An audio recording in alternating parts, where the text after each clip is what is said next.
ప్రతిపక్షం ఉండాలబ్బా, ప్రతిపక్షం లేకపోతే ప్రభుత్వం చిత్తశుద్ధిగా పనిచేయదేమో అనేసి. సో నాకు చాలా ఆశ్చర్యం వేసింది ఏంటంటే సార్, అసలు స్టేషన్ బెయిల్ ఇవ్వడం వండర్ సార్. స్టేషన్ బెయిల్ ఎలా ఇస్తారు ఈ కేసుకి? అందులోనూ జరిగింది సింహాచలానికి సంబంధించి చాలా అనుభవజ్ఞులైనటువంటి చైర్మన్ గారి ఆధ్వర్యంలో నడుస్తున్నటువంటి గుడి, తర్వాత ఎన్నో వందల వేల సంవత్సరాల చరిత్ర. సో అటువంటి గుడిలో 55,000 రూపాయలు, అందులోనూ అంటే జగన్మోహన్ రెడ్డి గారు కూడా గతంలో తిరుపతికి సంబంధించి 9 నోట్లు $9 అంటే రికవరీ 14 కోట్లు అన్నారు. అంతా వీళ్ళే చేసేయడానికి ఇక న్యాయవాదులు ఎందుకో న్యాయస్థానాలు ఎందుకో మాకైతే అర్థం కాల. ఒకవేళ అతను దొంగతనం చేసి ఉంటే $900 ఎంత ఖరీదు అవుతుంది? అప్పుడు డాలర్ ఖరీదు 72,000 ఉందో, ఇప్పుడు 80,000 ఉందో, అప్పుడు 60,000 ఉందో, what ever it may be, న్యాయస్థానం నిర్ణయిస్తాయి ఇంత కట్టాలి అంత కట్టాలని. మాకు ఆ ఛాన్స్ ఇవ్వట్లేదండి. అదేంటో మరి మాకు అర్థం కాదు. ఏంటంటే పెదరాయుడు పంచాయతీ లాగా వీళ్ళే చేసేసుకుంటున్నారు. నేనే రాజు నేనే మంత్రి లాగా వాళ్లే సమస్య తీసుకొస్తారు, వాళ్లే ప్రాబ్లం కి సొల్యూషన్ చేస్తున్నారు, వాళ్లే లోక్ అదాలత్లో పెట్టి కొట్టేయమన్నారని గత చరిత్ర. కనీసం $900 14 కోట్లు కట్టించినారు, కొత్త గొప్ప ఏదో పని చేసినారు. మరి ఇక్కడ దారుణం అండి. సింహాచలం అయితే 55,000 కొట్టేస్తే అదేంటిది? అతను ఒక contract employee, out sourcing employee. Main employee అయితే గవర్నమెంట్ ఎంప్లాయీ అయితేనే సస్పెండ్ చేసినారంట, అవుట్ సోర్సింగ్ ఎంప్లాయీకి అయితే స్టేషన్ బెయిల్ ఇచ్చారంట. అంటే అతను మన ప్రభుత్వానికి సంబంధించి, కూటమికి సంబంధించి, అధికార పార్టీకి సంబంధించి వారి తమ్ముడు అనే వార్త వినున్నాను. కాదండి, కాదు ఇతను చేసిన దొంగతనం ఏంటి? ఏ దొంగతనం సార్? అదే అంటే కౌంటింగ్ లో సార్ సేమ్ అంతే సార్, తిరుపతి లాగా పరకమణి కౌంటింగ్ చేస్తున్నారు.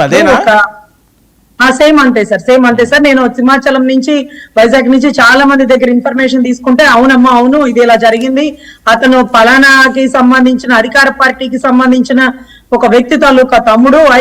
అయితే ఏంటి, చట్టం మనిషికో చట్టం ఇవ్వలేదే, తప్పు చేసినోడు కులం ఏంటి, మతం ఏంటి, పార్టీ ఏంటి, ఎత్తి లోపలైక అని అనుకున్నప్పుడు దానికి స్టేషన్ బెయిల్ ఇచ్చారంట. 55,000 మీ దగ్గర నా దగ్గర కొట్టేసినా అరెస్ట్ ఉంటది. అదేంటో మరి దేవాలయానికి సంబంధించినటువంటి పరిసర ప్రాంతాల్లో దొంగతనం కేసులో మరి ఎలా స్టేషన్ బెయిల్ ఇచ్చినారు? అంటే పొరపాటును మర్చిపోయి జేబులోకి వెళ్ళిపోయినేమో డబ్బులని రాసి క్లోజ్ చేస్తారేమో గౌరవ పోలీస్ శాఖ వారు, మాకైతే తెలియదు. దాంట్లో స్టేషన్ బెయిల్ అయితే ఇవ్వకూడదండి, అది చాలా పెద్ద తప్పు. అది చట్టాన్ని చేతిలోకి తీసుకోవడం, అది ప్రభుత్వాలైనా ప్రజాప్రతినిధులైనా చాలా తప్పుగా పరిగణిస్తామండి. సో దానికి సంబంధించి అంటే అసలు వెలుగులోకి రాలేదు సార్, చాలా వండర్. లేకపోతే మీరు కూడా టైం పాస్ లాగా డిబేట్ మంచి ఛానల్లో ఇది చూసారన్నా, ఈక్వల్ టు పరకమ్యూనికేషన్ పెట్టేవాళ్ళు. ఈవెన్ దో జగన్ గారు ఆ వాయిస్ ఇచ్చే వరకు ఇది ఇలా జరిగిందని మాకు కూడా తెలియదు. మేము అక్కడ వాళ్ళని కనుక్కుంటే అవునవును అన్నారు. సస్పెండ్ చేయడం ఏంటి? దాని మీద ఎంక్వైరీ వేసినారా? అంటే ఇది ఇప్పుడే జరిగిందా? ఎన్ని సంవత్సరాల నుంచి జరుగుతుంది? అందులో చైర్మన్ గారు ఏదో ఒక రాష్ట్రానికి గవర్నర్ కూడా ఉన్నారు కదంటే, గోవాకి గవర్నర్ అనుకుంటా సార్.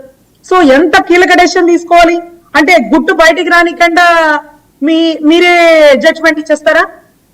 సో ఇక్కడ స్టేషన్ బెయిల్ ఇవ్వడం తప్పు సార్. చట్టాన్ని చేతిలోకి తీసుకోకూడదు. దేవుడు సొమ్ము రూపాయైనా $2 అక్కడ ప్రజలకి సంబంధించిన, భక్తులకు సంబంధించిన విలువలు సార్.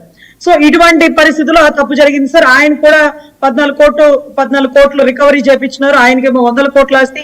ఈ పరకమణి కౌంటింగ్ వాళ్ళకి ఇన్ని కోట్ల ఆస్తి ఎలా వచ్చేస్తుందో ఏంటో ఆ షార్ట్ కట్ మెథడ్ మాకైతే తెలియట్లేదు. ఎనీవే పోలీస్ వ్యవస్థ ఇంకా కూడా విజిలేస్తే పనిచేసే పరిస్థితిలో ఉందేమో. కాదండి, $9కి 14 కోట్లు పెనాల్టీ, అసలు ఇదేంటి ఇందులో ఉన్న ఇన్సైడ్?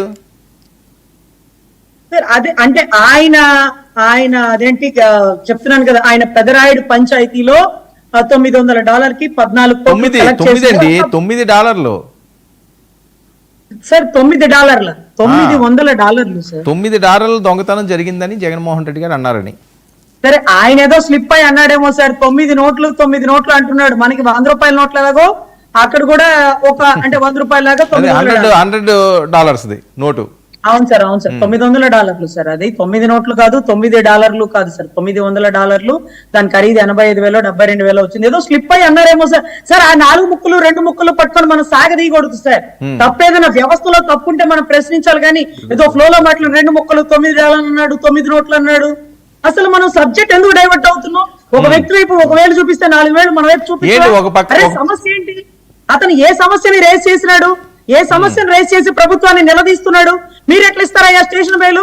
స్వామి ఇదే న్యాయం స్వామి, మీకో న్యాయం మాకో న్యాయమా అని అడుగుతుంటే దానికి సమాధానం చెప్పలేకపోయి 9 నోట్లు $9 ఇదే సార్ మనం ప్రశ్నించుకునేది.